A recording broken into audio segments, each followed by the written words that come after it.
Hello students, agri with keywords में आपका स्वागत है। आज हम बात करने वाले हैं फंडामेंटल ऑफ एग्रोनॉमी के बारे में। फंडामेंटल ऑफ एग्रोनॉमी का एक प्रीवियस पेपर सोल्व करेंगे आज, क्योंकि इसका एग्जाम अभी 8 फरवरी 2024 को होने वाला है।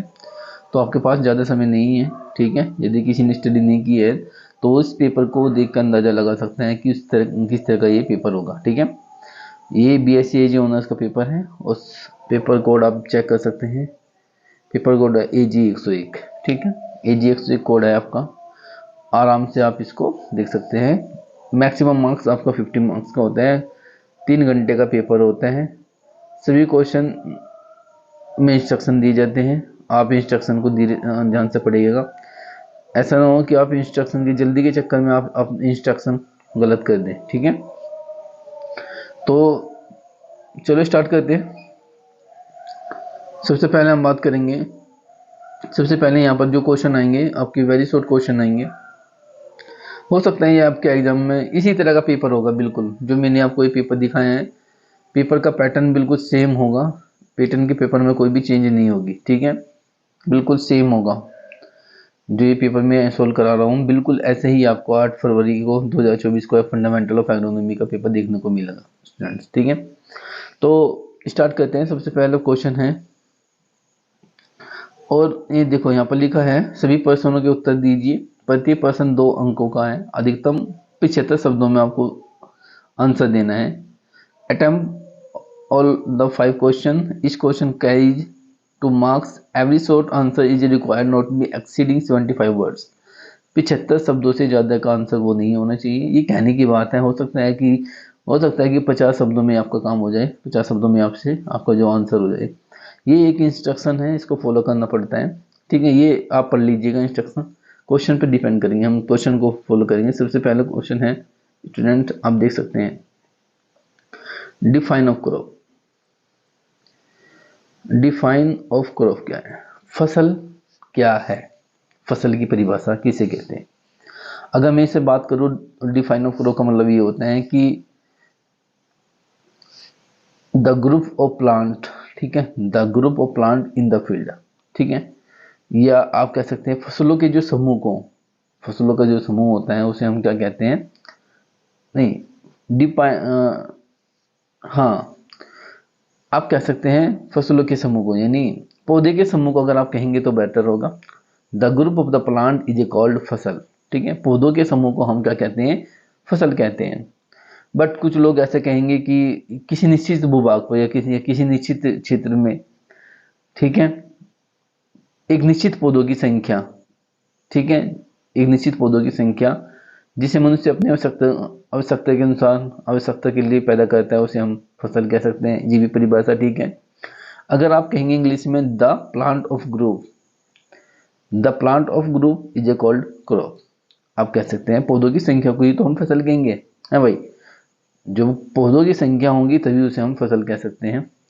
बट वो भी ठीक है कि किसी एक निश्चित क्षेत्र में या निश्चित भाग पर पौधों की कुल संख्या जिसे मनुष्य अपनी आवश्यकता के लिए पैदा करता है या उगाता है, उसे भी हम फसल कह सकते हैं, ठीक है। तो ये आप यहाँ से देख सकते हैं। पहला आंसर आपका हुआ है। थोड़ा सा अगर मैंने थोड़ा सा इसमें डिफाइन अगर ज़्यादा करना चाहते हो तो और भी डिफाइन हो सकता है, तो अब मैं देखता हूँ, ठीक है। तो ये आपका पहला हुआ आंसर, डिफाइन ऑफ क्रॉप। पौधों की संख्या को हम फसल कह सकते हैं, या पौधों की निश्चित संख्या को भी हम फसल कह सकते हैं। जब भाई बहुत सारे पौधे होंगे तभी तो हम फसल कहेंगे। मान लो एक प्लांट से रहा, एक प्लांट से रहा, एक प्लांट से रहा, इन से का जो ग्रुप होगा उसी को ही हम फसल कहेंगे। एक क्वेश्चन है। उसके बाद है आपका व्हाट इज टिल्थ। टिल्थ क्या है? टिल्थ ये टिल्ले से संबंधित है। ये टिल्ले से संबंधित होता है students. Tilth the physical condition of soil is a called tilth. आप कह सकते हैं the physical condition of soil is a called tilth. मृदा की भौतिक अवस्था या भौतिक स्थिति जो होती है, मृदा की भौतिक स्थिति को ही हम क्या कह सकते हैं? टिल्थ कहते हैं, ठीक है। ये टिलेज से लिया गया है। टिलेज आप लोग समझते होंगे। टिलेज, टिलेज क्या है? टिलेज एक प्रोसेसिंग होती है जो किसके द्वारा होती है? मिट्टी को जिसमें टर्न किया जाता है, मिट्टी को पलटा जाता है, किसके द्वारा? हैरो के द्वारा, कल्टीवेटर के द्वारा, ठीक है। तो उसे हम क्या कहेंगे? टिल्थ कहेंगे। ओके, तो फिजिकल कंडीशन जो सोयल की होती है उसे हम क्या कहते हैं? टिल्थ कहते हैं, ध्यान रखना, ठीक है। एक क्वेश्चन फिर है, क्वेश्चन नंबर 3, FYM में नाइट्रोजन की मात्रा, फास्फोरस की मात्रा बताइए। मैं आपको बता देता हूँ, 0.5 होती है नाइट्रोजन, 0.2 होती है फास्फोरस और 0.5 होती है फास्फोरस। आप ऐसे याद रखिए, पहले 5, फिर 0.2, फिर 0.5।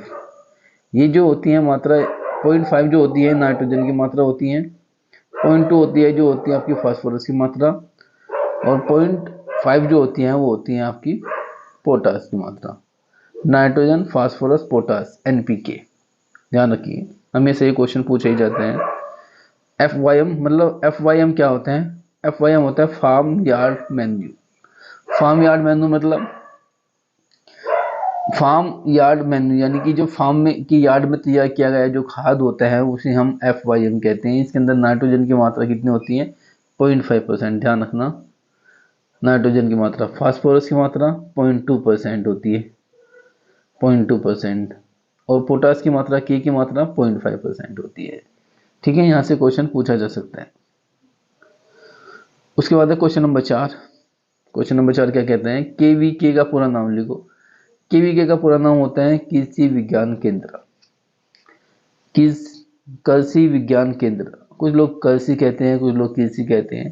के मतलब कृषि, वी तो मतलब विज्ञान, के तो केंद्र, कृषि विज्ञान केंद्र। ये एक वोकेशनल ट्रेनिंग होती है, ठीक है। ये अभी सभी जो डिस्ट्रिक्ट होते हैं उनके अंदर एक भी उनके कृषि विज्ञान केंद्र हो सकता है, 2 भी हो सकते हैं, उसके बारे में। एक होता है MCPB। MCPB क्या है? Question number 5। क्वेश्चन नंबर 5 क्या, MCPB क्या होते हैं स्टूडेंट्स? MCPB का मतलब ये होता है कि आपके जो ब्रॉड लीफ वीड्स होती हैं, ये वीडीसाइड है। ये क्या है? एक वीडीसाइड है। वीडीसाइड का मतलब होता है खरपतवार नाशी। वीडीसाइड का मतलब होता है जो खरपतवारों को किल कर देता है। Those chemical kill the weed. ऐसे खरपतवार या ऐसे केमिकल जो वीड को या खरपतवार को मार देते हैं उसे हम क्या कहते हैं? वीडीसाइड कहते हैं। ऐसे केमिकल्स जो किसी हर्ब को किल कर देता है वो हर्बिसाइड कहलाता है। ऐसे केमिकल जो किसी पेस्ट को किल कर देता है उसे हमें पेस्टिसाइड कहते हैं। ऐसा केमिकल जो किसी फंगस या कवक को किल कर देता है उसे फंजीसाइड बोलते हैं। ये सारे के सारे साइड होते हैं। सुसाइड, जैसे आप साइड, साइड का मतलब होता है किल करना। अगर इनके अंदर बाद में साइड लग जाते हैं तो जैसे वीडीसाइड हो गया, फंजीसाइड हो गया, पेस्टिसाइड हो गया आपका, तो ये सारे के सारे ऐसे केमिकल्स होते हैं जो अगर पेस्ट को किल करेंगे, पेस्टिसाइड उसे बोलेंगे जो किसी पेस्ट को किल कर देगा। इंसेक्टिसाइड, जैसे किसी इंसेक्ट को किल करने वाला ऐसा केमिकल जो किसी इंसेक्ट को किल कर दे, इंसेक्टिसाइड कहलाता है। तो अब हो सकता है कि आपसे MCPB एक वीडीसाइड होता है जिसका प्रयोग ब्रॉड लीफ, चौड़ी पत्ती वाले खरपतवार को किल करने के लिए किया जाता है। ये आपसे पूछा गया था। अब बात कर लेते हैं सभी क्वेश्चन के बारे में, एक बार रिवीजन थोड़ा सा। यहाँ पर देखिए, टिल्थ क्या होती है? The good physical condition of soil, वही है the physical condition of soil, उसे हम टिल्थ कह सकते हैं। जिसका संबंध किससे होता है? प्लांट की ग्रोथ से होता है, in relation to the plant growth. Tillage क्या होता है? टिलेज की अगर मैं परिभाषा की बात करूं स्टूडेंट्स, टिलेज की बात करूं मैं, तो टिलेज में क्या होता है? The word tillage is derived from the Anglo Saxon words tilian and the teolian, जिसका मीनिंग होता है plough and prepare soil for the seeds of sow. यानी कि हल के द्वारा, यानी कि आपका प्लो के द्वारा मिट्टी को तैयार किया जाता है, किसके लिए? सोविंग के लिए, सीड सोविंग के लिए। उस कंडीशन को हम टिलेज कहते हैं, ऐसे आप कह सकते हैं। बट टिलेज का मतलब होता है the turn of the soil by plough, by cultivator, by आप रोटावेटर, जिसके द्वारा भी आप टर्न कर सकते हैं। मिट्टी को पलटना, अब मिट्टी को पलटना किसके द्वारा मिट्टी को पलटा जाता है? हल के द्वारा पलटा जाता है, कल्टीवेटर के द्वारा पलटा जाता है, ठीक है। ये सब वो है। फादर ऑफ टिलेज भी पूछा जा सकता है। अब की बार आपसे पूछ सकते हैं फादर ऑफ टिलेज क्या है, तो आपका जेंथ्रोटूल है।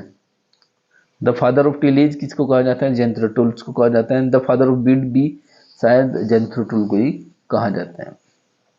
इस बात का ध्यान रखें, यहाँ से क्वेश्चन आ सकता है कि फादर ऑफ टिलेज किसे कहा जाता है, जनरेटर, फादर ऑफ टिलेज। ठीक है,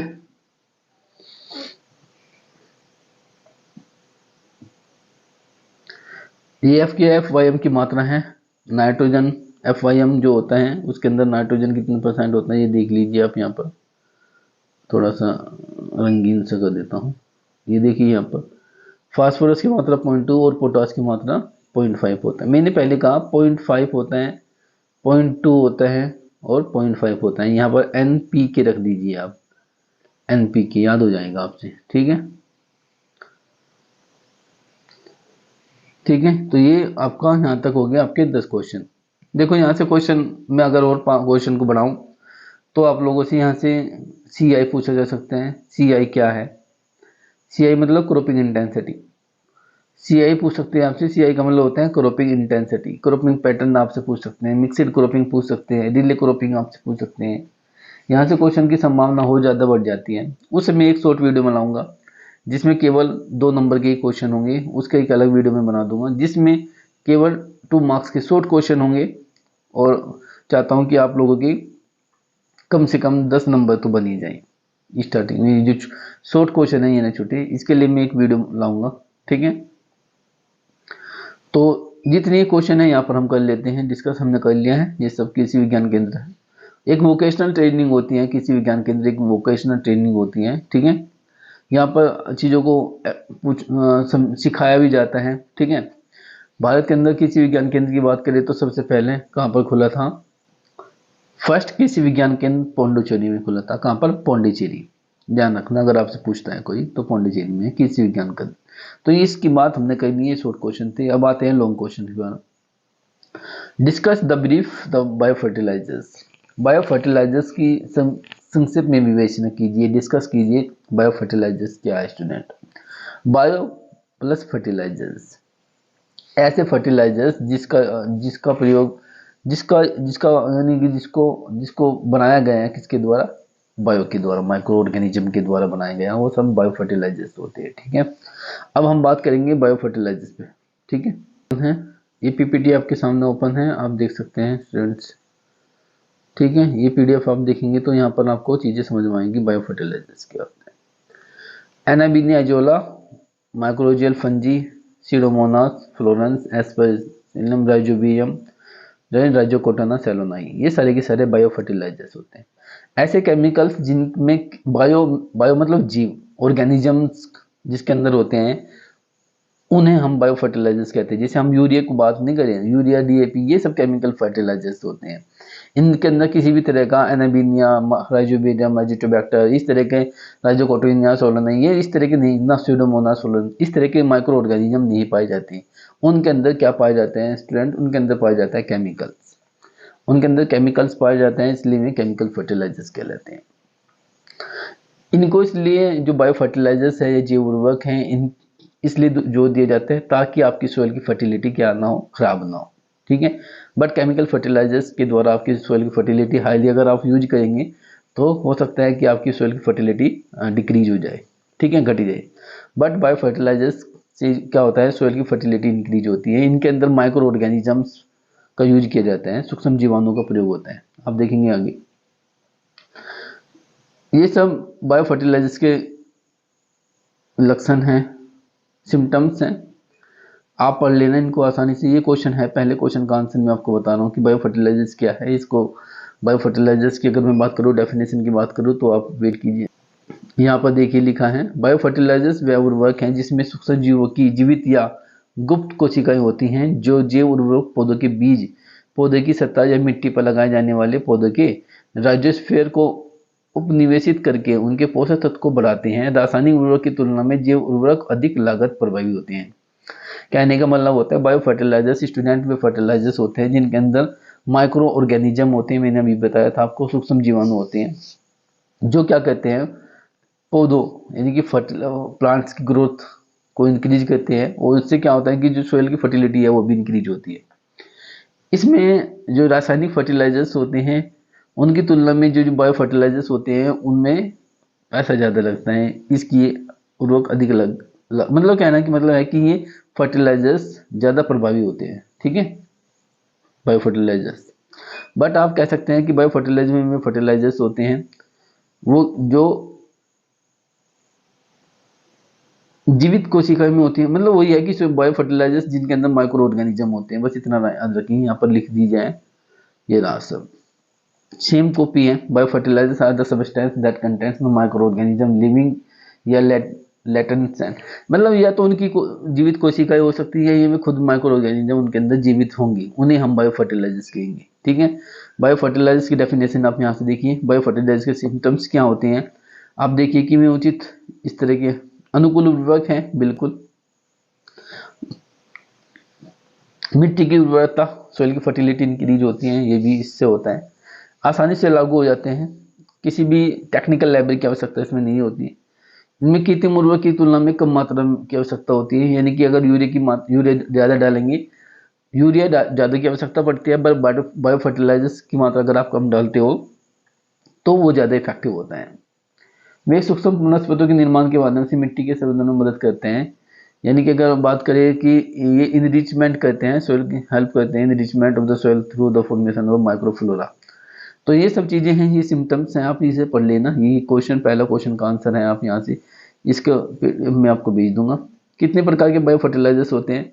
on the basis of nature की हिसाब की बात करें तो नाइट्रोजन फिक्सेशन वाले फर्टिलाइजर्स होते हैं, जैसे आपका बैक्टीरिया है। फ्री लिविंग फर्टिलाइजर्स में फर्टिलाइजर्स होते हैं, जैसे कि मान लो जो सोइल में रहते हैं, जैसे हम एजोटोबैक्टर है। एसोसिएट लिविंग फर्टिलाइजर्स होते हैं, राइजोस्फीयर होते हैं। ये सारे फर्टिलाइजर्स के प्रकार हैं, आप इन्हें अच्छे से पढ़ लेना, हेडिंग जरूर याद कर लेना। ये हेडिंग है, ये हिंदी में लिखा है, ऊपर इंग्लिश में लिखा है। यह राइजोबियम नोड्स है। ये अगर मैं बात करूं, राइजोबियम नोड्स यानी कि जो आपके नाइट्रोजन फिक्सेशन में काम करते हैं, इनके अंदर जो गांठें होती हैं ये नोड्स कहलाती है, इन्हीं के अंदर ये राइजोबियम एजिटोबैक्टर रहता है। ठीक है, और यहाँ से ही क्या करता है, वो एटमॉस्फेयर से नाइट्रोजन लेता है और प्लांट्स को देता है। ठीक है, इसलिए कहा जाता है अगर कि जो पल्स क्रॉप होती है, जो दलहनी फसलें होती हैं, दलहनी फसलें यानी कि पल्स क्रॉप जो होती है, वे नाइट्रोजन फिक्सेशन के लिए उनमें नाइट्रोजन की मात्रा कम डाली जाती है। अगर आप सीडल्स क्रॉप की बात करें, सीडल्स क्रॉप में नाइट्रोजन जो आपका डीएपी यूरिया की मात्रा ज़्यादा यूज करते हैं। बट अगर बात करें जो जो पल्सिस क्रॉप होती है, दलहनी फसलें जो होती हैं, उनके अंदर नाइट्रोजन फिक्सेशन होता है, क्योंकि वायुमंडल में नाइट्रोजन 78% होती है, और तो वहाँ से वो इसमें आती है और यहाँ से ही पौधों में जाती है। तो यानी कि नाइट्रोजन फिक्सेशन के लिए ये सब रेस्पॉन्सिबल होते हैं। ब्लू ग्रीन एल्गी का नाम आपने सुना होगा, साइनोबैक्टीरिया। ये बहुत ब्लू ग्रीन एल्गी, नील हरित शैवाल बोलते हैं इसको। ये भी नाइट्रोजन फिक्सेशन का काम करते हैं, बढ़िया। बायो फर्टिलाइजर्स में आप काम आते हैं, देख लीजिए आप इसे पढ़ लेना अच्छे से। ठीक है, कितने प्रकार के होते हैं, टाइप्स ऑफ बायो फर्टिलाइजर्स की बात करें तो ये सब देख सकते हैं, आपका rhizobium Azotobacter, PSB, blue green algae, ये सब इसके प्रकार हैं, आप अच्छे से पढ़ लेना। फास्फेट, ये सब मिनरल्स, मतलब ये सब चीज़ें हैं। आप कंपोस्ट बायो फर्टिलाइजर्स की बात करें तो यहाँ पर देख लीजिए, सब कुछ लिखा है स्टूडेंट्स। यहाँ पर आप देखेंगे तो यहाँ पर ये किसका नेचर है, मतलब अगर फ्री लिविंग में कौन कौन सी बैक्टीरिया, यहाँ से क्वेश्चन पूछा भी जाता है कॉम्पिटिशन एग्जाम में। यहाँ से क्वेश्चन आता है कि निम्नलिखित में से कौन सा फ्री लिविंग बैक्टीरिया है या फर्टिलाइजर्स हैं। तो बहुत सारे लोग तुक्का मार के आ जाते हैं। फ्री लिविंग में आप देखिए एजिटोबैक्टर है, क्लोस्ट्रिडियम है, एनाबीनिया है, नोस्टोक है। सिम्बायोटिक में आप देखिए राइजोबियम है, फ्रेंका, एनाबीनिया, इस तरह से हैं। आप इसे अच्छे से देख लीजिएगा स्टूडेंट, जाने से पहले। ये एक अच्छी स्लाइड्स हैं, जो पहले ही क्वेश्चन को आपसे, ये क्वेश्चन 10 नंबर का है, आप इसे आराम से पढ़ सकते हैं। हिंदी और इंग्लिश दोनों भाषा में ये लिखा हुआ है। ठीक है, अगर किसी को कोई भी इस क्वेश्चन से संबंधित डाउट है तो वो मुझे कमेंट बॉक्स में कमेंट कर देगा, मैं उसे देख लूंगा। अब बात चलते हैं दूसरे क्वेश्चन नंबर 2 पे। ये क्वेश्चन हम पूरा हो गया है, क्वेश्चन आपका ये डिस्कस कर लिया हमने। अब आता है कैलकुलेट द क्रॉपिंग इंटेंसिटी। यहाँ से क्वेश्चन आता है, पूछा भी जाता है भारत की क्रॉपिंग इंटेंसिटी कितनी है। अगर मैं बात करूँ, भारत की क्रॉपिंग इंटेंसिटी 141 के करीब है, 141 से या 143 के करीब है। अब देखो क्रॉपिंग इंटेंसिटी का फॉर्मूला क्या होता है। टोटल क्रॉपिंग एरिया और नेट ईयर, जो आपके ईयर कितने साल में आपने फसलों को लिया है वो मल्टीप्लाई कर दीजिए 100 से, उसका क्रॉपिंग इंटेंसिटी निकल जाएगा। मान लीजिए आपने एक साल में 2 फसलें ली, ऊपर लिखिए 2 फसलें कितने साल में ली, 1 साल में ली, और मल्टीप्लाई कर दीजिए 100 से, तो आपका इसका क्रॉपिंग इंटेंसिटी कितना निकल का आया, 200%। आप ऐसे कैलकुलेट कर सकते हैं, आपको सिखाया भी गया है क्लास में क्रॉपिंग इंटेंसिटी क्या है, राजकुमार सर ने अच्छे से पढ़ाया आपको। तो क्रॉपिंग इंटेंसिटी के बारे में तो वे आप जानती हैं, बट इसका फॉर्मूला है टोटल साउन एरिया, ठीक है, और अपॉन में आपको करना है टाइम, यानी कि आपने कितने समय में, मान लो आपने 2 फसलें ली है या 3 फसलें ली हैं, ऊपर लिखे 3 फसलें कितने में ली है, 1 साल में ली है, 2 साल में ली है, 1.5 साल में ली है। मान लो आपने 2 साल में ली है तो 2 नीचे कर लीजिएगा और 100 यहाँ पर लिख दीजिएगा, तो ये क्रॉपिंग इंटेंसिटी कितनी आ गई यहाँ पर 155, 150, ठीक है, 150% क्रॉपिंग इंटेंसिटी निकल कर आ गई। ये अच्छे से करा रखा है, आप इसे आराम से देख लीजिएगा, सभी की अलग अलग होती हैं ध्यान से, ठीक है। यहाँ से क्वेश्चन 100 के 100% आने की संभावना है, क्रॉपिंग इंटेंसिटी से क्वेश्चन पूछे जाएगा। उसके बाद आता है एलिलोपैथी क्या होता है साहब। एलिलोपैथी क्या होता है, एलिलोपैथी की अगर मैं बात करूँ, ये एक प्लांट से निकलने वाले केमिकल्स होते हैं जो इन्वायरमेंट को इफेक्ट करते हैं, इन्वायरमेंट्स को, ठीक है, वातावरण को इफेक्ट करता है। एलिलोपैथी को हम समझते हैं, तो आप यहाँ पर देख सकते हैं कि ये एलिलोपैथी है। एलिलोपैथी का मतलब ये होता है कि विच मीन्स, एलिलोन का मतलब होता है जो एक दूसरे से संबंधित होते हैं, पैथोज का मतलब होता है कि जो सफर करते हैं। एलिलोपैथी की बात करें तो ये ग्रीक वर्ड है। Allelopathy reference the chemical release into the environments with affect the development and the growth of the neighbouring of plants, यानी कि एलिलोपैथी की बात करिए केमिकल्स जो रिलीज होते हैं किसके द्वारा, एनवायरनमेंट के द्वारा, इनटू द एनवायरनमेंट्स, जो इफेक्ट करता है, effect the development the growth, यानी कि पौधे की ग्रोथ और उसके विकास को क्या करता है, इफेक्ट करता है, या उसके इन्वायरमेंट में जो भी पौधे हैं या आसपास उसके जो वातावरण के आसपास जो भी प्लांट्स हैं उनके उनको ऐसा केमिकल्स होता है जो इनको इफेक्ट करते हैं, उनके प्लांट्स, उनकी ग्रोथ को इफेक्ट कर सकता है, ठीक है, उनके विकास को, ठीक है। तो इसमें उसको हम क्या बोलते हैं, एलिलोपैथी बोलते हैं। अब ये होता कैसे है, ये फ्लोर के द्वारा हो सकता है, रूट्स के द्वारा हो सकता है, लीफ के द्वारा हो सकता है, तो ये इन्वायरमेंट्स के का इफेक्ट है। यहाँ से क्वेश्चन पूछा भी जाता है कि एलिलोपैथी 2 नंबर में भी आ सकता है, या इस पे आप पे एक शॉर्ट नोट भी आ सकते हैं फ्रेंड्स, ठीक है। तो ये डेफिनेशन है, आप देख लीजिएगा एलिलोपैथी की डेफिनेशन, इसका मैं पीडीएफ भी दे दूंगा आपको, ठीक है, बट इसे देखिएगा।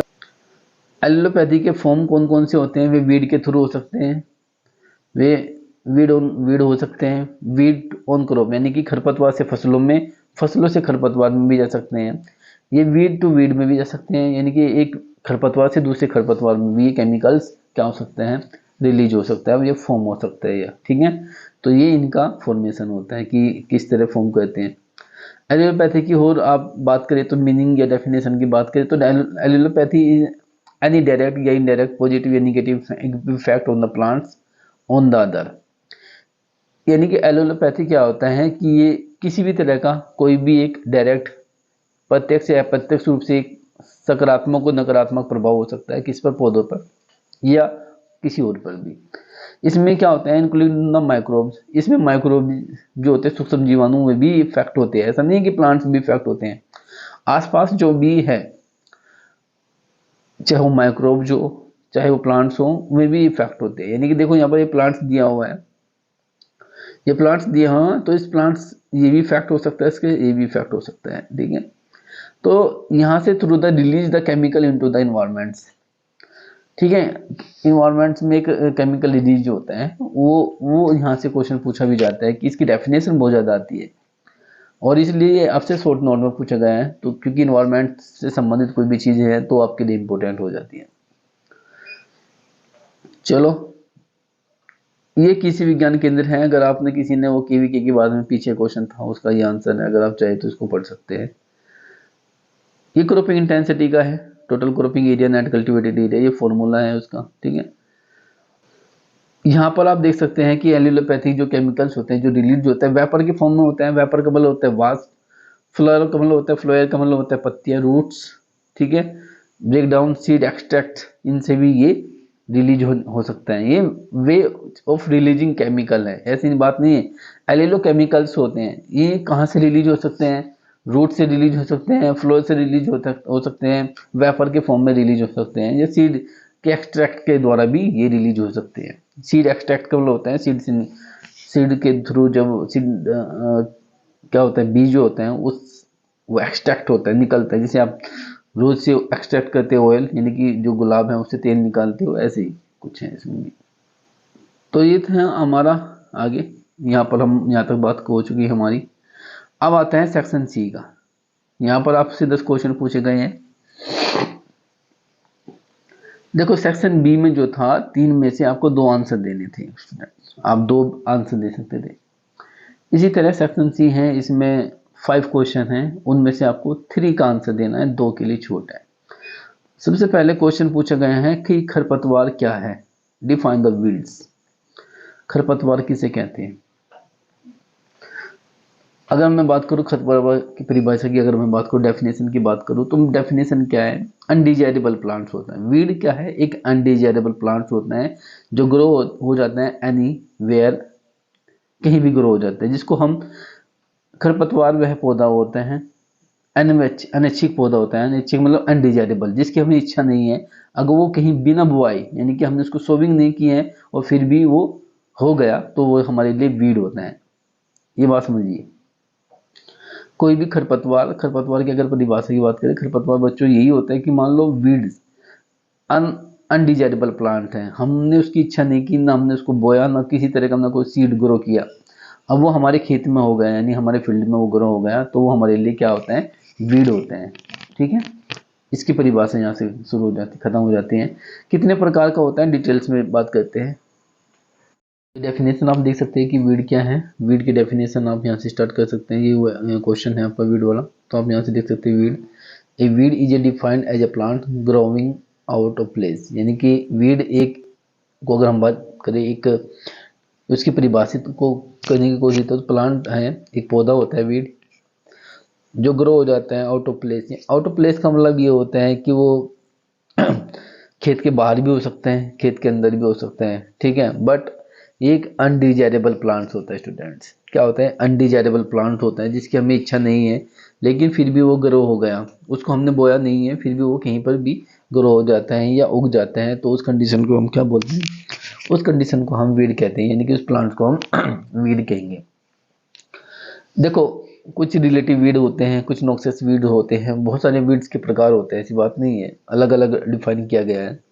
अगर मैं कहने लगूँ कि गेहूं में अगर धान का कोई पौधा आ जाते हैं, तो वो क्या गेहूं का कोई, आपने बोला, मान लो सपोज दैट, होता तो ऐसा नहीं है, फिर भी मान लो अगर वीट है, गेहूं आपने बो रखा है, और उसमें अलग वैरायटी का कोई पौधा आ जाता है। अलग वैरायटी का मतलब होता है कि बार्ली का आ गया, जौ का आ गया, इस तरह से वो क्या क्या वो भी वीड है क्या? बिल्कुल, वो रिलेटिव वीड हो जाता है। ठीक है, वो रिलेटिव वीड हो जाता है। बट जिसकी इच्छा नहीं है, हमें इच्छा थोड़ी है उसकी, हमने तो नहीं ग्रो किया उसको। हो सकता है कि वो मिक्स हो गया होगा सीड के बीच में। सीडों में जो आपने सोविंग किया होगा, ब्रॉडकास्टिंग किया होगा, ड्रिलिंग के द्वारा आपने सीड किया होगा, सीडलिंग के द्वारा आपने सीड को सोविंग किया होगा, हो सकता है कि उस समय सीड मिक्स हो गया हो और आपने ध्यान नहीं दिया और वो आपके खेत में ग्रो हो गया, लेकिन वो आपके लिए वीड ही कहलाता है स्टूडेंट। जिसकी इच्छा नहीं है, अनडिजायरेबल है, अनिच्छिक प्लांट्स हैं, वो हमारे लिए वीड ही है, चाहे वो कोई भी हो। इस बात को समझ में आ गए होंगे। कुछ कैरेक्टर्स हैं, वीड के कैरेक्टर कौन कौन से होती हैं देख लीजिए। Weed grow fast then crop, फसल से ज़्यादा जल्दी ये हो जाते हैं। मान लो फसल तो होगी 120 दिन में, ये आपको 90 दिन में हो जाएगा, 60 दिन में हो जाएगा। तो जो weeds grow faster than crop, फसल से जल्दी ये ग्रो होता है। दूसरा, produce lost of weed with long viability, जो प्रोड्यूस होते हैं वो लोट्स होते हैं वीड सीड के अंदर, और उनके अंदर एक लॉन्ग वायबिलिटी होती है। लॉन्ग वायबिलिटी का मतलब होता है वे लंबे समय तक जीवित रह सकती है अपने आप को। Usually have the some seed in dormancy, बहुत सारे आमतौर पर देखा जाता है कि जो कुछ सीड होते हैं उनके अंदर डोरमेंसी होती है। Some can also reproduce vegetatively, कुछ जो होते हैं वनस्पति के द्वारा प्रोड्यूस होते हैं, जैसे रिस्टम के द्वारा हो गया कोई, ठीक है, रूट्स के द्वारा हो गया कोई, कोई राइजोम के द्वारा हो गया कोई, ठीक है। तो प्लांट्स के किसी हिस्से से भी वो ग्रो हो सकते हैं। सम वीड्स हैव द एल्यूलोपैथी। एल्यूलोपैथी का मतलब मैंने आपको अभी बताया था कि जो केमिकल्स रिलीज करते हैं, ठीक है, जो हमारी इन्वायरमेंट से निकलने वाला केमिकल रिलीज करते हैं और जो आसपास के प्लांट्स को क्या करते हैं, इफेक्ट करते हैं, प्लांट की ग्रोथ को इफेक्ट करते हैं, एल्यूलोपैथी कहते हैं। अभी अभी मैंने इस पर डिस्कस किया है, हो सकता ये आपको समझ में आ गया होगा। एक बार हिंदी में बता देता हूँ। वीड्स खरपतवार व अनुवंशिक पौधे होते हैं जिसकी हमें इच्छा नहीं है और वो कहीं पर ग्रो हो गए, उसे हम वीड कहेंगे। दूसरी बात, इसकी विशेषताएं क्या है कि ये फसलों से जल्दी हो जाते हैं, इनके अंदर लॉन्ग वायबिलिटी होती है, यानी कि अगर आपने एक बार बो दिया तो हो सकता है कि 10-15 साल तक उसी खेत में हर साल उगते रहें, इनके अंदर लॉन्ग वायबिलिटी होती है। कभी कुछ वीड्स तो ऐसे होते हैं स्टूडेंट्स कि मान लो जैसे किसी कोई जानवर है और उस मान लो बुफेलो है, कव है, वो चारा खाने के लिए गई खेत के अंदर लैंड में, तो उसने उसको खा लिया। खाने के बाद उसके अंदर इस तरह की वेबिलिटी होती है कि मान लो जैसे उसने उसको खाया, वो डाइजेस्ट नहीं होता है, उसके पेट के अंदर डाइजेशन नहीं होता है उसका। जब डाइजेशन नहीं होगा तो वो पेट में पड़े रहेगा, यानी कि उसकी पड़े रहेगा। और जब वो FYM बने, गोबर में आएगा, जो भी उसका वेस्ट मटेरियल्स होता है वो निकलता है, उससे आएगा, तो फिर वो जिस खेत में जाएगा फिर वहां पर वो दोबारा से ग्रो हो जाता है। तो उसके अंदर लॉन्ग वायबिलिटी होती है, यानी कि ऐसा नहीं है कि खरपतवार को आपने उखाड़ दिया या खरपतवार को किसी ने खा लिया तो वो उसके अंदर वायबिलिटी नहीं होगी, ऐसा नहीं हो सकता। हो सकता है कि वो डाइजेस्ट ना हो उस एनिमल्स में, और वो जब वो एनिमल्स उसको खाए वो डाइजेशन ना हो तो वैसे ही पड़ा रहे। और जब वो वेस्ट मटेरियल्स के रूप में निकले, FYM या गोबर की खाद के रूप में निकले, और जिस खेत में भी हो जाएगा या भूमि में जाएगा, किसान मिलाते हैं, तो जिस खेत में भी वो वहां पर जाएगा तो वहां पर वो दोबारा से अपने आप को यानी कि उसके अंदर फिर दोबारा से जर्मिनेशन होगा। ये होता है लॉन्ग वायबिलिटी प्लान। ठीक है, तो ये सब चीजें हैं। सीड डोरमेंसी होती है, यूजुअली जो होता है सीड डोरमेंसी, इनके अंदर बीज सुसुप्तावस्था होती है। सुसुप्तावस्था का मतलब होता है कि जो सीड है वो जर्मिनेट नहीं हो रहा है, वो जर्मिनेट नहीं हो रहा है। हो सकता है कि उनके सीड को टाइट हो, बीज पत्र टाइट हो सकता है कि वो क्लाइमेट के लिए अभी अनुकूल ना हो, सुटेबल ना हो सकता है कि वो 1 महीने या 2 महीने के बाद वो ग्रो दोबारा से कर सके, हो सकता है। सीड डोरमेंसी का मतलब कुछ समय के लिए वो निंद्र अवस्था में चला जाता है। सम कैन आल्सो, कुछ वीड्स ऐसे होते हैं जो वेजिटेटिवली रिप्रोड्यूस होते हैं।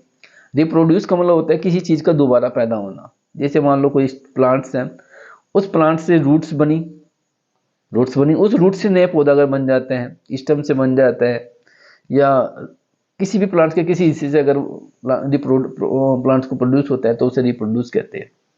सम सीड हैव द एल्यूलोपैथी। एल्यूलोपैथी का मैंने अभी आपको बताया था कि जो एक प्लांट्स के अंदर या इन्वायरमेंट्स में कुछ ऐसे केमिकल्स रिलीज होते हैं जो पौधे की ग्रोथ को क्या करते हैं, इफेक्ट करते हैं। ये सब चीजें मैंने डिस्कस कर दी। हो सकता है कि यहाँ से पूछ ले 5 नंबर का कि वीड की क्या विशेषताएं हैं, तो आप इन पे हेडिंग डाल दीजिए, ये हेडिंग है, और इनके अंदर लिखने की कोशिश कीजिएगा तो आपको ये 5 नंबर हो सकते हैं मिल जाए। डिफाइन की बात करें तो यहाँ पर देख सकते हैं the plant growth is not desired. Not Dzire मतलब नॉट डिजायरेबल, जिसकी हमें इच्छा नहीं है वो हो गया। ये प्लांट ऑफ आउट प्लेस, किसी प्लेस से भी हो सकता है। अनवांटेड गेस्ट भी हो सकता है। अनवांटेड गेस्ट का मतलब होता है कि जिस मेहमान की हमें आवश्यकता नहीं है और वो मेहमान हमारे पास आ जाए, वो हमारे लिए अनवांटेड गेस्ट हो सकता है। इसी तरह हमारी फसलें होती हैं, तो उनमें भी इस तरह की। तो ये तो आपको टॉपिक समझ में आया। अब बात आती है आगे, चलते हैं, ये हमारे लिए है। अब देखो what's make the weeds successfully, ये सीड कैरेक्टर, एबिलिटी, जर्मिनेशन, ये इस तरह के इस वजह से जो होते हैं कि ये कहना चाहिए चाह रहा है कि क्या जो वीड्स हैं किस तरह मतलब वो सक्सेस होते हैं, ये सब चीजें उन्होंने दिखाई हुई है ये सब। ठीक है, ये सब आप लिख देना, देख लेना अगर आपको ठीक लगे। सीड कैरेक्टर्स की बात करें तो मैंने अभी बताया है ये सब चीजें। Long period seed production, high seed output, ability of the fruit, बहुत ज्यादा सीड डालते हो तो long and short seed dispel, ये सब आपके कैरेक्टर्स उसी की बात है। हाँ, ये प्रोडक्शन की बात है। देखो अभी तब वेजिटेटिव प्रोडक्शन अभी मैं बता रहा था कि ये राइजोम के थ्रू हो सकता है, स्टोलेंस के थ्रू हो सकता है। ठीक है, इसका बात ये नहीं है कि मान लो यदि वेजिटेटिव रिप्रोडक्शन का मतलब होता है कि आप अगर कोई प्लांट्स है उसके राइजोम्स हैं, ये राइजोम्स के थ्रू दूसरा पौधा निकल सकता है। स्टोलन है, स्टोलन के थ्रू दूसरा पौधा निकल सकता है। तो ये सब चीजें उसमें हम बात करेंगे क्लासिफिकेशन की बात करेंगे। अब हम बात करेंगे क्लासिफिकेशन। वीड क्लासिफिकेशन की बात करें तो यहाँ से देख लीजिए, मोर्फोलॉजी के आधार पर, लाइफ साइकिल के आधार पर आप इस तरह इसको डिफाइन कर सकते हैं। उसके बाद मोनोकोटियस की बात कर सकते हैं, जिसके अंदर एक कोटलैंड होता है, जिसके अंदर दो होते हैं। ठीक है, इस तरह के एग्जाम्पल भी देख लीजिएगा। एनुअल्स प्लांट्स ऐसे वीड्स जो अपनी लाइफ साइकिल को 1 साल के लिए 12 महीने के लिए, बस 12 महीने से कम होनी चाहिए उनकी लाइफ साइकिल, उन्हें एनुअल्स वीड बोलते हैं। ये क्वेश्चन को ध्यान से पढ़ना। समर एनुअल्स वीड्स होते हैं जो समर्स में ग्रो होते हैं ओनली। ठीक है, ये सब देख लेंगे आप, लैम्बा, क्वार्टस, सब ये सब विंटर एनुअल्स होते हैं जो विंटर में जर्मिनेट होते हैं। ये बाइनस प्लांट्स होते हैं जो 2 साल अपनी लाइफ साइकिल को चलाते हैं, यानी कि पहले साल तो वे वेजिटेटिव ग्रोथ करते हैं और सेकंड ईयर में वे क्या करते हैं, अपने लाइफ साइकिल को कंप्लीट करते हैं। ये हमारे लिए बाइनस प्लांट्स होते हैं। इस तरह के आपने देखा होगा ये। ठीक है, इस तरह के भी ये आपने देखे होंगे, वाइल्ड कार्पेट वगैरह, ये सब चीजें हैं। और ये बाइनर्स की बात करें तो ये हो गया। प्रीनर्स की बात करें तो बहुवर्षीय होते हैं जो अपनी लाइफ साइकिल को काफी साल तक चलाते हैं, 2 साल से ज्यादा चलाते हैं। तो इस तरह के वीड्स आपको देख लेंगे। ये वीड का क्लासिफिकेशन है स्टूडेंट, पूरा का पूरा क्लासिफिकेशन है on the basis of soil types. Weed of the red soil, light soil, laterite soil. इस तरह के लेंटिना कैमरा जो होता है वो लैटेराइट सोयल में होता है। यहाँ से क्वेश्चन पूछा भी जाता है कि जो लेंटिना कैमरा है, ये इस तरह का जो वीड्स होता है वो किस प्रकार की सोयल के अंदर होता है, लैटेराइट सोयल के अंदर होता है। तो ब्लैक कॉटन सोयल के अंदर होते हैं। यहाँ पर मैंने एग्जांपल से आप देख लेंगे, मैं इसको पीडीएफ भेज दूंगा इसका। ठीक है, आप लोग इसको वीड्स के प्रकार हैं, ज्यादा डिस्कस करेंगे तो दिक्कत हो जाएगी, कुछ चीजें होंगी तो मैं डिस्कस करूंगा क्योंकि लंबा वीडियो बन जाएगा। इंडिजिनियस वीड्स का मतलब होता है जो हमारे देश ने दिए हैं, यानी कि ऐसे वीड्स जो कहीं भी देश से नहीं आए हैं, हमारे देश में के द्वारा ही पैदा हुए हैं, उन्हें हम इंडिजिनियस वीड्स कहते हैं। जिनका नेटिव यानी कि जन्म स्थान भारत के अंदर है, उसे हम इंडिजिनियस वीड्स के नाम से जाने जाते हैं। जैसे आपका ये सब है एक्लाइफा, सब चीजें एक्लाइफा है। ये एक्सोटिक वीड्स में होते हैं जो विदेश से आए हैं, हमारे यहाँ से नहीं आए हैं, ट्रैवलिंग करके आए हैं। मान लो दूसरी कंट्री से आ गए, आसपास की जो कंट्री है वहां से मिल जाते हैं, सीड्स मिल जाते हैं या किसी के थ्रू, वो सब एक एक्सोटिक वीड होते हैं। ठीक है, इसका थोड़ा सा ये एक्सोटिक वीड्स को बात करें तो ये डिफिकल्ट हो जाते हैं, इनको पहचानना डिफिकल्ट हो जाता है, इनको अलग करना डिफिकल्ट हो जाते हैं, इनको कंट्रोल करना बड़ा डिफिकल्ट होता है। यहाँ से क्वेश्चन भी पूछा जाता है, व्हाट इन एक्सोटिक वीड्स क्या है। एक्सोटिक मतलब ऐसे वीड्स जिनको कंट्रोल करना क्या होता है, हमारे लिए डिफिकल्ट होता है, उन्हें हम एक्सोटिक वीड्स के नाम से जानते हैं। ध्यान रखना, यहाँ से क्वेश्चन पूछा भी जाते हैं। ये सभी चीजें मैं डिस्कस कर रहा हूँ जो आपके एग्जाम में भी है। कॉम्पिटिशन हो चाहे वो स्टूडेंट बीएससी एग्रीकल्चर का हो, चाहे वो स्टूडेंट कंपटीशन की तैयारी कर रहा हो, अगर वो इस वीडियो को देखता है तो वीड से संबंधित क्वेश्चन उसके यहाँ पर हल हो जाएंगे। मोनोकोट की बात करें तो वही मोनोकोट, डाइकोट, एक बीज पतली द्विबीज। सोयल पीएच के बाद एसिडोफेलिक होते हैं, बेसोफेलिक होते हैं, न्यूट्रोफेलिक होते हैं। ये सब चीज अग्लाइफा, इंडिका, ये सब चीजें देख लेना भाई, ये क्लासिफिकेशन में है। मॉर्फोलॉजी की बात करें तो घास की तरह दिखते हैं, सीज की तरह दिखते हैं, ब्रॉड लीफ चौड़ी पत्ती वाले खरपतवार हैं ये। वोडी वीड्स हैं, वोडी मतलब जिनके अंदर लकड़ी वगैरह होते हैं। पॉइजनस वीड्स होते हैं जो जहर फैलाते हैं। बहुत सारे वीड्स ऐसे होते हैं जो जहर का काम करते हैं। ठीक है, सेमी वुडी प्लांट्स होते हैं जिनके अंदर किसी के अंदर वुड्स यानी कि लकड़ी होते हैं, किसी के अंदर कम लकड़ी होती है, और हर्बेसस में नहीं सॉफ्ट होते हैं, इनके अंदर वुड नहीं पाया जाता। ये सब चीजें हैं। बाकी ये पूरा क्वेश्चन मैंने डिफाइन किया है। ठीक है,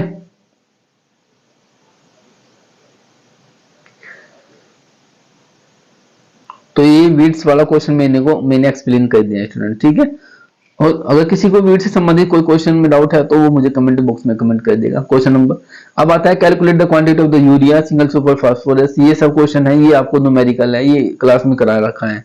कोई भी क्लास हो, चाहे आप कहीं से मेरा वीडियो देख रहे हो, आप उत्तर प्रदेश से, बिहार से, पंजाब, कहीं से भी हो, तो ये क्वेश्चन बीएससी एग्रीकल्चर में हर टीचर कराता है एग्रोनॉमी का। इसमें क्या होता है स्टूडेंट, इसमें नाइट्रोजन की मात्रा आपको पता होनी चाहिए। यूरिया के अंदर कितनी मात्रा होती है, यूरिया आपके पास यूरिया है, यूरिया के अंदर नाइट्रोजन की मात्रा आपको पता होनी चाहिए। एसएसपी की मात्रा, सिंगल सुपर फास्फेट की मात्रा पता होनी चाहिए, म्यूरेट ऑफ पोटाश की मात्रा आपको पता होनी चाहिए। ये सारी की चीजें, ये क्वेश्चन है 10 नंबर का, ये हमेशा आता है, हर साल आता है। इस क्वेश्चन को अगर कोई हमारा स्टूडेंट्स है तो वो क्लास में आ जाइए, क्लास में मैं इसको सोल्व करा दूंगा। बट एग्रोनॉमी के जो टीचर हैं आप उनसे बात कर लीजिए, उन्होंने करा रखा है काफी बार ये क्वेश्चन। आप इस क्वेश्चन को छोड़ना मत, ये हर साल क्वेश्चन आता है, ये प्रैक्टिकल में भी क्वेश्चन आते हैं और आपका थ्योरी में भी आता है। अगर कोई स्टूडेंट बाहर से देख रहे हैं, यानी कहीं से भी देख रहा होगा, वो राजस्थान से देख रहा हो, पंजाब से देख रहा हो, बिहार से, कहीं से भी, तो ये क्वेश्चन एग्जाम उसी क्लास में किया जाता है, प्रैक्टिकल का क्वेश्चन होता है, ठीक है। उसके बाद है बुआई की कौन कौन सी विधियां हैं, उन पर क्या करने, उनके लाभ और हानि लिखनी है। देखो सोविंग मेथड्स क्या होते हैं साहब, किन्हीं 2 विधियों के बारे में बताया। बहुत सारी विधियां होती है, ब्रॉडकास्टिंग विधियां होती है। ब्रॉडकास्टिंग मतलब हाथ छिड़क विधि, आपने देखा होगा, सीड ले लेते हैं और हाथ से बिखेरते हैं, उसे ब्रॉडकास्टिंग विधि कहते हैं। सीड ड्रिल विधि होती है, जिसके द्वारा आप सीड ड्रिल, उसमें एक सीड ड्रिल के द्वारा आप सीड को, उसमें एक फाइनल होता है, कीप होता है, उसके अंदर डालते रहते हैं और आगे वो बढ़ते रहते हैं। बीज बोने की मशीन आपने देखी होगी, आजकल बहुत सारी है, आप रो में सीड बो सकते हैं। बहुत सारी इसकी विधियां हैं, ठीक है। सीड सोइंग मेथड्स बहुत हैं, उनके लाभ और हानि के बारे में बात किया है। ये क्वेश्चन आपको सभी जगह मिल जाएगा, अगर आप गूगल पे भी डालेंगे तो वहां पर भी क्वेश्चन मिल जाएगा।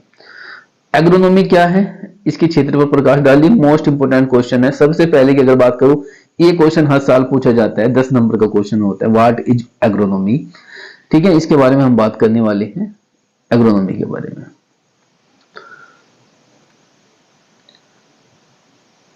ये है एग्रीकल्चर। एग्रीकल्चर में एग्रोनॉमी की बात करें, एग्रीकल्चर वर्ड किस लैटिन की लैंग्वेज से है।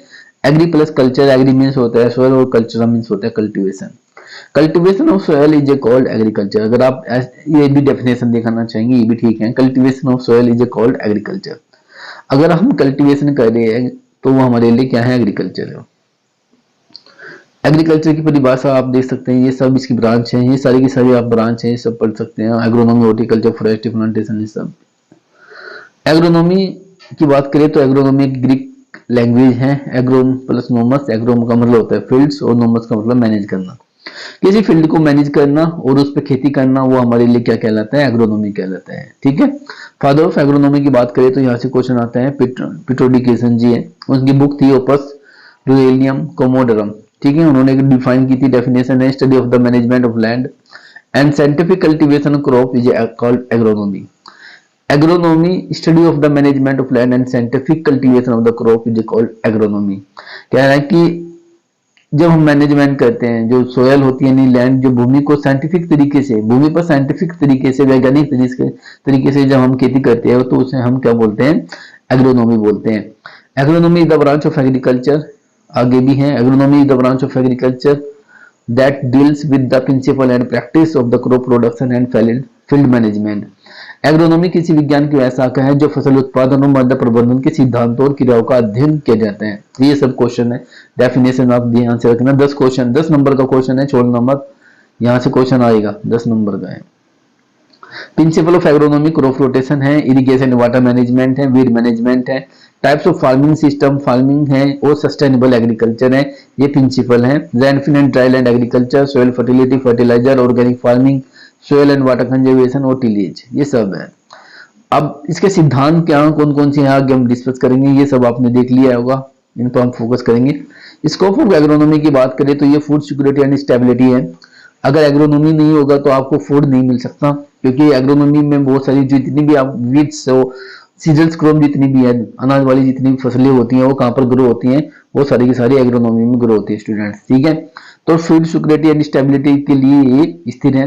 अवेलेबिलिटी टू द क्लॉथ, कपड़े के लिए उपलब्धता, आपने कॉटन का नाम सुना होगा, बहुत सारी फाइबर्स क्रॉप का नाम सुना होगा, ऐसी वाली जितनी भी फसलें होती है, जूट है, ये सारी की सारी जो फसलें होती हैं, इनसे कपड़ा बनता है। इंक्रीज इन सोइल फर्टिलिटी, मिट्टी की उर्वरता में वृद्धि करती है। कैसे वृद्धि करती है साहब, जैसे मान लो आपने क्या किया, आपने क्रॉप रोटेशन अपनाया। क्रॉप रोटेशन का मतलब होता है जहां पर the land is fix but crop is rotated, जहां पर भूमि क्या होती है, स्थिर होती है, लेकिन फसलों को घुमाया जाता है, उसे हम क्या बोलते हैं, क्रॉप रोटेशन बोलते हैं। कुछ लोग कहेंगे सर फसलों को हेर फेर करके बोना क्या कहलाता है, क्रॉप फसल चक्र कहलाता है, वो भी ठीक है, लेकिन उसमें हम सबसे पहले ऐसा नहीं कि वहां पर पल्स के बाद पल्स लेंगे, नहीं, सीरियल्स के बाद पल्स लेंगे, यानी कि अनाज के बाद दलहनी फसलें लेंगे। उससे क्या होगा कि उससे पहले जो सीरियल्स क्रॉप होगी, ठीक है, उसमें जो लॉस हुआ है सोइल की फर्टिलिटी वो किससे इंक्रीज होगी, पल्स से। और पल्स मतलब दलहनी फसलें, जो जिसमें क्या होता है, जो सेल्फ नाइट्रोजन फिक्सेशन करती हैं, जिनके अंदर राइजोबियम, एजिटोबैक्टर बैक्टीरिया होते हैं, राइजोबियम वगैरह, जो वायुमंडल से नाइट्रोजन लेते हैं। आपने कभी नहीं देखा होगा कि जो दलहनी फसलें होती है उनके अंदर नाइट्रोजन, यूरिया, एनपीके डालता हुआ किसी किसान को।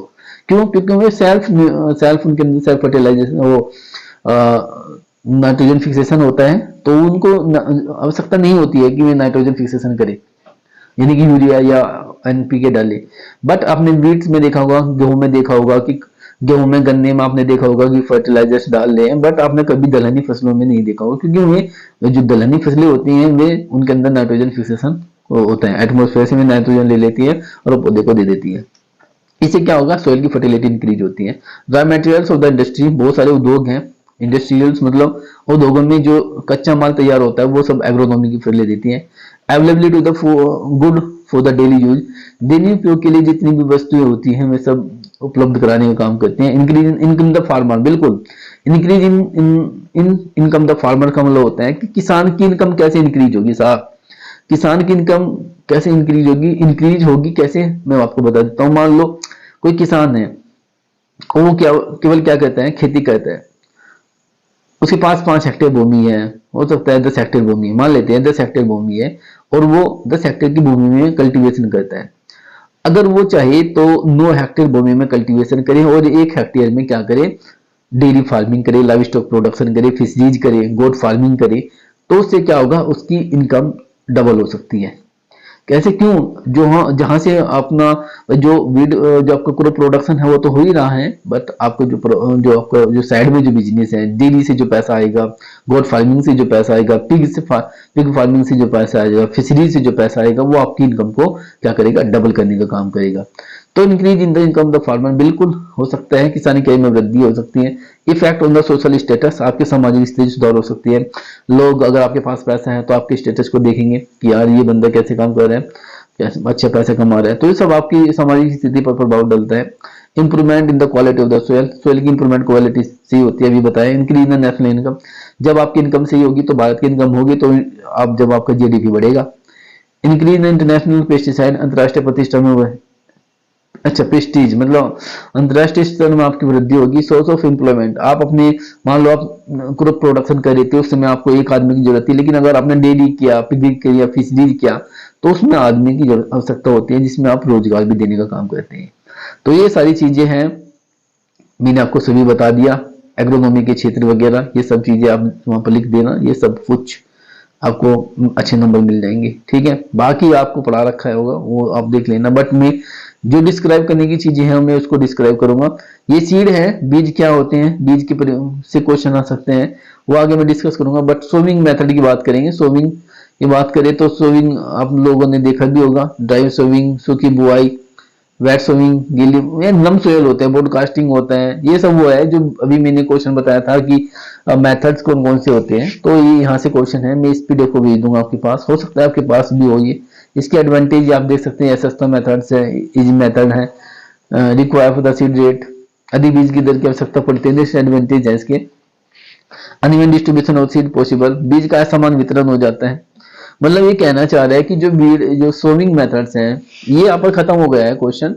एक दूसरा क्वेश्चन चल चुका है, अब सीड के बारे में बात कर रहे हैं कि बुआई के बारे में, बुआई की विधियां भी क्वेश्चन था ना, ये आपके सामने भी क्वेश्चन था एक कि बुआई की विधियां, यहाँ पर देखिए आप, इस पर देखिए आप, ये क्वेश्चन है, यहाँ से क्वेश्चन में ये आपको भेज दूंगा। ये तो ये वाला डिस्कस कर रहा था, इससे पहले ये हो गया है।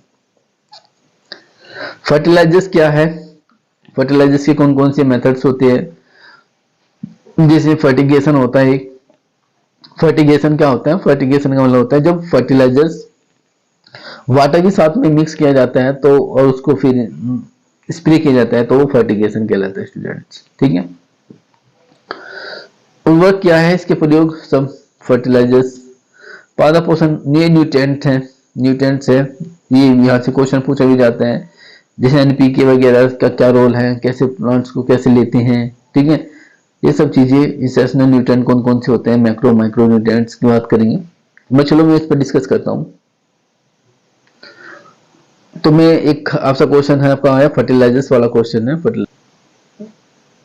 तो हमारा क्वेश्चन है प्लांट न्यूट्रिएंट्स के बारे में। प्लांट न्यूट्रिएंट्स के क्या फंक्शन है, कौन कौन से पौधे होते हैं, कौन कौन से न्यूट्रिएंट्स होते हैं जो हमारे प्लांट्स के लिए क्या है आवश्यक है, उसके बारे में हम बात करने वाले हैं। ठीक है, तो सबसे पहले हम बात करेंगे स्टूडेंट्स, ये आपको प्लांट न्यूट्रिएंट्स दिख रहा होगा, ये सब ठीक देख लीजिए आप एक बार। प्लांट न्यूट्रिएंट्स है, देखो एक बात मैं यहाँ पर देखो, मेरा ये मकसद नहीं है कि मैं क्वेश्चन को एकदम स्पीडली भगा दूं, नहीं ऐसा नहीं होता है। मेरा पढ़ाने का स्टाइल अलग है, मैं जो चीज पढ़ाता हूँ उससे जब तक मैं खुद संतुष्ट ना हो जाऊं तब तक मैं उसको छोड़ता नहीं हूँ। ठीक है, तो इस जब तक मैं खुद संतुष्ट नहीं होता है होऊंगा तब तक मैं आपको कैसे पढ़ाऊंगा। ठीक है, तो सबसे पहले मैं सेटिस्फाई होता हूँ उस क्वेश्चन से, उसके बाद मैं आपको सामने एक्सप्लेन करता हूँ। ठीक है, तो यदि आप लोग मेरी वीडियो को ध्यान से देख रहे हैं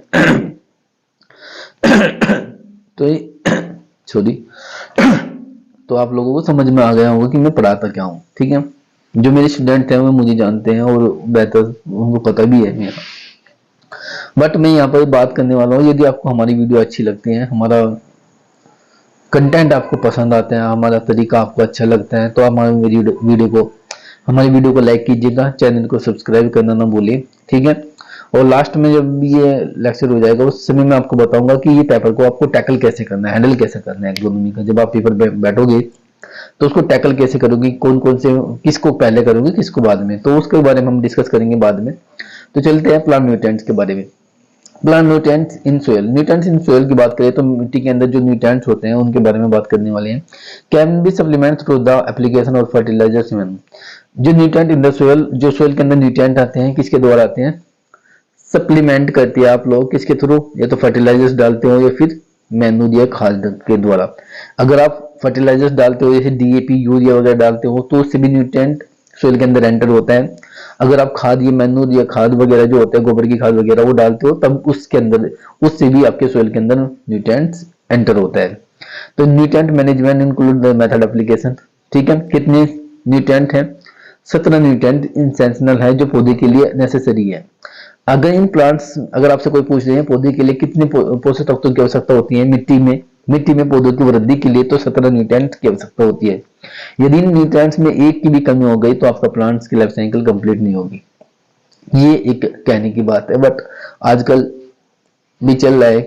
ठीक है, नैनो यूरियाज, बहुत सारे नैनो फर्टिलाइजर्स वगैरह यूज होते हैं, बट 17 न्यूट्रिएंट्स आवश्यकता होती है।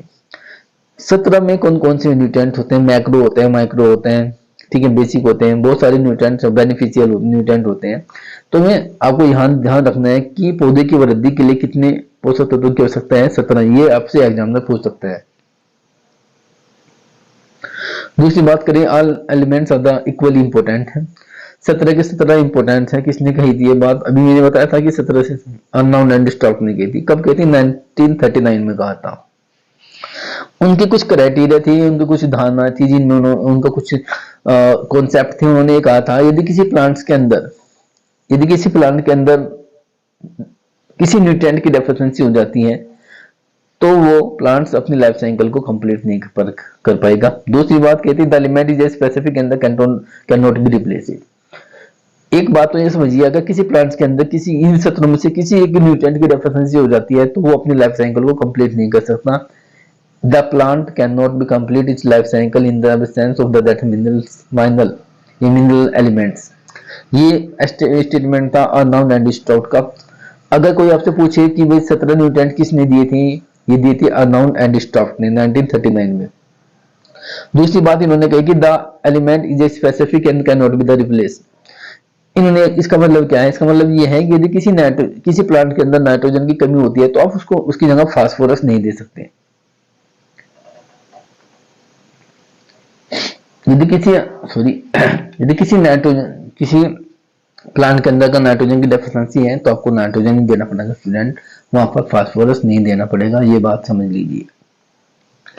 उसके बाद कहा था कि तीसरी बात इन्होंने कहा था कि the element must be directly in the plant, यानी कि जो एलिमेंट्स होते हैं वे डायरेक्टली आ सकते हैं, फर्टिलाइजर्स के थ्रू आ सकते हैं या एफओएम के थ्रू भी ये आ सकते हैं, और इनके अंदर मेटाबॉलिज्म प्रोसेस होती है। ये सब चीजें आप ध्यान से रखिए, यहाँ से क्वेश्चन पूछा जाता है। उसके बाद क्लासिफिकेशन प्लांट न्यूट्रिएंट्स की बात करें तो बेसिक न्यूट्रिएंट कौन कौन से होते हैं। बेसिक न्यूट्रिएंट को किसे कहते हैं पहले तो ये समझिए आप। बेसिक न्यूट्रिएंट स्टूडेंट किसे कहा जाता है। बेसिक न्यूट्रिएंट उसको कहा जाता है जो जो सोयल के अंदर आपको देने नहीं पड़ते, यानी कि एटमोस्फेयर के थ्रू, यानी कि जो किसी बाहरी आपको मतलब बाहर रूप से आपको नहीं देना पड़ेगा। जैसे आपको अगर नाइट्रोजन डालना तो यूरिया आप डालते हो, नहीं, आपको बाहर से न्यूट्रिएंट देने की आवश्यकता नहीं हो। बेसिक न्यूट्रिएंट में न्यूट्रिएंट होते हैं जो प्लांट खुद में खुद लेता है, आपको बाहर से देने की आवश्यकता नहीं होती है। जैसे CHO है, कार्बन है, हाइड्रोजन है और ऑक्सीजन है। CHO is a basic nutrient. C मतलब कार्बन, H मतलब हाइड्रोजन, O मतलब ऑक्सीजन। ऑक्सीजन कहाँ से मिलती है, एटमोस्फेयर से मिल जाती है। हाइड्रोजन कार्बन कहाँ से मिल जाते हैं, हाइड्रोजन मतलब अगर आप पानी देते हैं तो उस H2O का नाम आपने सुना होगा, तो वो सब चीजें वहां से एब्जॉर्ब कर लेता है प्लांट, इसको आपको बाहर से देने की आवश्यकता नहीं होती है। उसके बाद होता है प्राइमरी न्यूट्रिएंट्स। प्राइमरी न्यूट्रिएंट्स की बात करें तो NPK होते हैं प्राइमरी न्यूट्रिएंट्स, नाइट्रोजन, फास्फोरस और पोटास। सेकेंडरी न्यूट्रिएंट कौन कौन से होते हैं, कैल्शियम होते हैं, मैग्नीशियम होते हैं और सल्फर होते हैं, ये सेकेंडरी न्यूट्रिएंट होते हैं। बेसिक न्यूट्रिएंट्स की डेफिनेशन यहाँ पर देखिए, और मैक्रो न्यूट्रिएंट, उसके बाद होते हैं माइक्रो न्यूट्रिएंट्स। इस चार्ट को अगर कोई स्टूडेंट समझ सकता है तो इसे समझ लीजिए, बहुत इंपॉर्टेंट है ये यहाँ से क्वेश्चन आने की संभावना है ही। अगर आपको न्यूट्रिएंट से क्वेश्चन पूछता है तो आपको ये देना पड़ेगा। बेसिक न्यूट्रिएंट में न्यूट्रिएंट होते हैं जिनको आपको बाहर से यानी कि अलग से नहीं देना पड़ता, प्लांट्स अपने आप ही ले लेता है, उसे बेसिक न्यूट्रिएंट कहते हैं। जैसे आपका CHO है, कार्बन, हाइड्रोजन। उसके बाद होता है मैक्रो न्यूट्रिएंट। मैक्रो न्यूट्रिएंट में न्यूट्रिएंट होते हैं स्टूडेंट्स जिनको पौधे को ज्यादा मात्रा में आवश्यकता होती है। ज्यादा मात्रा में मतलब मैं कहने लगूं कि इसकी भी मात्रा है। एक एग्जामिनर है उसने पूछा था कि मैक्रो और माइक्रो न्यूट्रिएंट में क्या डिफरेंस होता है।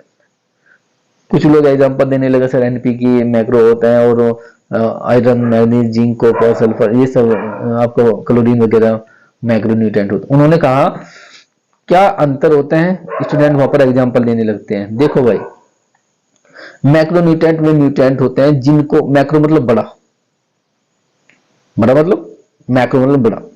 मैक्रो न्यूट्रिएंट में न्यूट्रिएंट होते हैं जिनको पौधे को ज्यादा आवश्यकता होती है, यानी कि पौधे को ज्यादा मात्रा में क्वांटिटी में न्यूट्रिएंट की आवश्यकता होगी, उसको मैक्रो न्यूट्रिएंट कहते हैं। आप कह सकते हैं 400 ppm से ज्यादा कह सकते हैं साहब, 400 ppm से ज्यादा की आवश्यकता जिसको होगी, 400 से 700 ppm भी कह सकते हैं आप।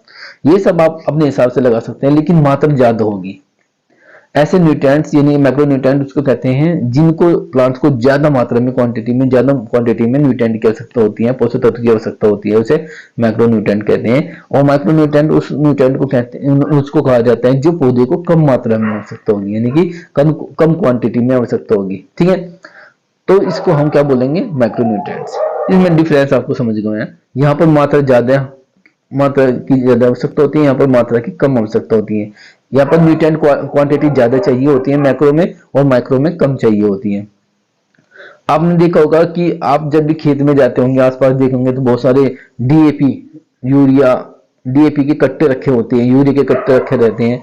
कट्टे मतलब झोले, आप कह सकते हैं बैग वगैरह। तो उनकी मात्रा बहुत सारा लोग उसको क्या करते हैं, ब्रॉडकास्टिंग के द्वारा छिड़का देते हैं, क्योंकि वो ज्यादा मात्रा में आवश्यकता होती है ना भाई उसको, इसलिए उसे मैक्रोन्यूट्रिएंट की कैटेगरी में रखा गया है। आपने देखा कि आयरन है, मैग्नीज है, कॉपर है, निकल आप दे रहे हो नहीं, क्योंकि उसको कम मात्रा में आवश्यक, उनको पौधे को कम जरूरत है, क्योंकि वो ऑलरेडी प्लांट्स के अंदर ज्यादा है, ठीक है। लेकिन नाइट्रोजन, फास्फोरस और पोटास की मात्रा सोइल के अंदर कम है, इसलिए ज्यादा डालने की आवश्यकता होती है। एक बात मैं बता देता हूं कि अगर आपसे पूछे भारत की सोइल के अंदर किस मैक्रोन्यूट्रिएंट की डेफिशिएंसी है, तो वह है नाइट्रोजन। मैक्रो की अगर आपसे पूछा है कि इंडियन सोइल के अंदर, भारतीय मृदाओं के अंदर किस मैक्रोन्यूट्रिएंट्स की डेफिशिएंसी है यानी कमी है, उसका नाम है नाइट्रोजन। अगर आपसे कोई पूछता है कि भारत की सोइल के अंदर किस माइक्रोन्यूट्रिएंट की डेफिशिएंसी है, उसका नाम है जिंक। इस बात को ध्यान रखना, यहाँ से क्वेश्चन पूछा जाता है। अब ये बात आती है, ये NPK साहब, ये प्राइमरी न्यूट्रिएंट्स हैं, ये आपको सेकेंडरी न्यूट्रिएंट है, कैल्शियम, मैग्नीशियम, सल्फर। उसके बाद आते हैं माइक्रो न्यूट्रिएंट। माइक्रो में आपका आयरन है, आपका मैग्नीज है, जिंक है, कॉपर है, बोरोन है, क्लोरीन है, मोलिब्डेनम है और निकल है। ये सारे के सारे माइक्रो न्यूट्रिएंट होते हैं, ये सब, ठीक है। आई बात समझ में, आगे बढ़ते हैं। बेसिक न्यूट्रिएंट कौन कौन से होते हैं, CHO में अभी बात करी है। मैक्रो न्यूट्रिएंट कौन कौन से होते हैं, ये सब आप देख सकते हैं, सेकेंडरी माइक्रो न्यूट्रिएंट, ये सब मैं एक्सप्लेन कर चुका हूं। इस तरह से आपको प्लांट इस तरह से लेते हैं, year young plant leaf is only, ये सब कुछ अलग लिखा है। अच्छा, ये वो है कि अगर किसी प्लांट के अंदर कोई प्रॉब्लम हो जाती है, यदि किसी प्लांट के अंदर बर्निंग होती है, क्लोसिस होती है, तो किस कमी से होती है? पीला हो जाता है पौधा, बर्निंग वाला होता है पीला से हो जाने, येलो कलर के हो जाते हैं। क्लोसिस का मतलब होते हैं येलो कलर के हो जाते हैं प्लांट टिश्यू, उनके अंदर क्लोरोफिल जो होता है कम हो जाता है, या क्लोरोफिल की कमी से क्लोरोसिस की बीमारी हो जाती है। इमोबाइल न्यूट्रिएंट्स होते हैं जो मूव नहीं कर सकते, एक होते हैं मोबाइल न्यूट्रिएंट, एक होते हैं इमोबाइल न्यूट्रिएंट। ध्यान रखना, मोबाइल का मतलब होता है, आपने देखा होगा मोबाइल एटीएम। मोबाइल एटीएम का मतलब होता है कि एक कार होती है, उसके अंदर एटीएम होता है, वो घूमता रहता है घर के आसपास या गांव, एक गांव से दूसरे गांव, उसे बोला जाता है मोबाइल न्यूट्रिएंट या मोबाइल एटीएम। मोबाइल का मतलब होता है जो मूवमेंट कर सकते हैं, ऐसे न्यूट्रिएंट जो सोइल के अंदर मूवमेंट कर सकते हैं उसे मोबाइल न्यूट्रिएंट कहते हैं। इमोबाइल न्यूट्रिएंट वे न्यूट्रिएंट होते हैं जो सोइल के अंदर मूवमेंट नहीं कर सकते, इस बात को ध्यान रखना। नेक्रोसिस का मतलब होता है जब प्लांट के डेथ ऑफ प्लांट टिश्यू, जो टिश्यू होते हैं वो मर जाते हैं, ऊतक जो होते हैं पौधे के अंदर ऊतक भी मर जाते हैं, उसे नेक्रोसिस कहा जाता है। हिडन हैंगर से भी क्वेश्चन पूछा जाता है। Plant that show no symptoms of the deficiency, यानी कि हिडन हैंगर का मतलब होता है प्लांट्स के अंदर डेफिशिएंसी है लेकिन वो शो नहीं कर रहा है। मान लो अगर किसी प्लांट के अंदर नाइट्रोजन की डेफिशिएंसी है तो वो पीला कलर के इसके लीफ हो जाते हैं, लेकिन अगर नाइट्रोजन की डेफिशिएंसी है लेकिन फिर भी वो पीले कलर के सिम्टम्स को नहीं दिखा रहा है तो वो क्या है? वो हिडन हैंगर है। यहां से क्वेश्चन आते हैं साहब। क्या क्या नाइट्रोजन का क्या क्या फंक्शन है आप यहाँ पर देख लीजिएगा, क्योंकि मैं क्वेश्चन को ज्यादा लंबा नहीं लेना चाहता, सेशन को ज्यादा नहीं चाहूंगा, तो मैं इसका पीडीएफ आपको भेज दूंगा। ये सब देख लेना किसकी कमी से क्या ये फंक्शन है, ध्यान से रख लेना याद इसको, ये सब आप पढ़ लेना, ठीक है। थोड़ा सा इसको पढ़ के जाना जरूर, इनके फंक्शन जरूर पढ़ लेना, कौन कौन से न्यूट्रिएंट होते हैं ये जरूर आपको पता होना चाहिए, ये सब फंक्शन है, ये पढ़ लेना, ठीक है। ये मैं उसका पीडीएफ में आपको दे दूंगा, ये फंक्शन है, इनके कार्य, ये आपको इंपॉर्टेंट है, ये यहाँ पर डिस्कस कर लेता हूँ थोड़ा सा। प्लांट्स में तीन चीजें होती है, एक लोअर स्टेम होती है, एक लीफी अपर स्टेम होती है। सॉरी,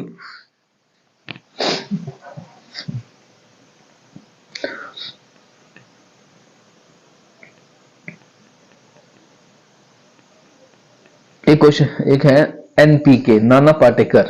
एनपीके मतलब नाना पाटेकर मांगी मोहब्बत ओल्ड लेडी से, अगर आप चाहे तो ऐसे भी याद कर सकते हैं। ओल्ड लेडी का मतलब होता है पुरानी पत्तियां। एनपीके, मैग्नीशियम और मोलिब्डेनम जो होती हैं हमेशा कहां पर दिखाई देती हैं? पुरानी पत्तियों पर, यानी कि ओल्ड पत्तियों पर इनके सिम्टम्स दिखा देते हैं। ये एक तरीका है याद करने का। अगर आपको एनपीके, मैग्नीशियम, मोलिब्डेनम, यानी कि अगर आपसे कोई पूछे निम्नलिखित में से वो कौन सा न्यूट्रिएंट है जो पुरानी पत्तियों पर दिखता है, उसके सिम्टम्स पुराने पत्तियों पर दिखते हैं, तो आपका है एनपीके, मैग्नीशियम और मोलिब्डेनम। आप ऐसे याद कर सकते हैं, नाना पाटेकर, एनपीके, नाना पाटेकर मांगे मोहब्बत, एमजी मतलब मांगे मोहब्बत, ओल्ड लेडी यानी कि पुरानी, ओल्ड लेडी मतलब पुरानी पत्तियां, ठीक है। अगर आप ऐसे याद करना चाहे तो उसको ऐसे भी याद कर सकते हैं, नहीं तो आप ऐसे एनपीके, आपको मैग्नीशियम और मोलिब्डेनम ये पुरानी पत्तियों पर दिखते हैं, ठीक है। इनके सिम्टम्स यहाँ से क्वेश्चन भी पूछा जाता है। नाइट्रोजन देख लीजिए क्या हो जाएगा, पोटेशियम की कमी से क्या हो जाएगा, मोलिब्डेनम की कमी से क्या हो जाएगा, कॉपर की कमी से क्या हो जाएगा, आयरन की कमी से क्या हो जाएगा, कैल्शियम की कमी से क्या हो जाएंगे, सारे के सारे आपके सिम्टम्स मैंने रख दिए सामने लाके, ठीक है। और अब बात करते हैं न्यू लीफ सरफिरा लड़का माने क्यों, यानी कि जो सरफिरे लड़के होते हैं, सरफिरे लड़के जो होते हैं वे किसी की बात नहीं मानते हैं। सरफिरे लड़के माने क्यों, ये आपके नई पत्तियों पर दिखने वाले सिम्टम्स होते हैं, जैसे आपका सल्फर हो गया, आयरन हो गया, मैग्नीज हो गया, कॉपर हो गया, ठीक है। ये सारे के सारे सिम्टम्स कहां पर दिखते हैं? नई पत्तियों पर दिखते हैं। यहाँ से क्वेश्चन पूछा जाता है निम्नलिखित में कौन सा वो न्यूट्रिएंट है जो पुरानी पत्तियों, नई पत्तियों पर दिखता है। ये कॉम्पिटिशन के क्वेश्चन है साहब।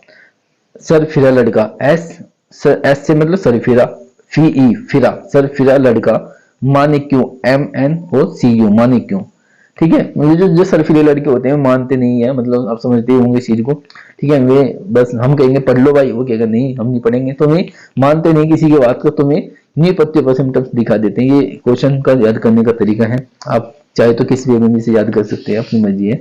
आप इस तरह भी याद कर सकते हैं या आपको जो भी ठीक लगे आपके लिए वो भी। ये वह है, आपने नाइट्रोजन को दी लेकिन पौधा वो किस रूप में लेगा, उस फॉर्म है ये फॉर्म है नाइट्रोजन।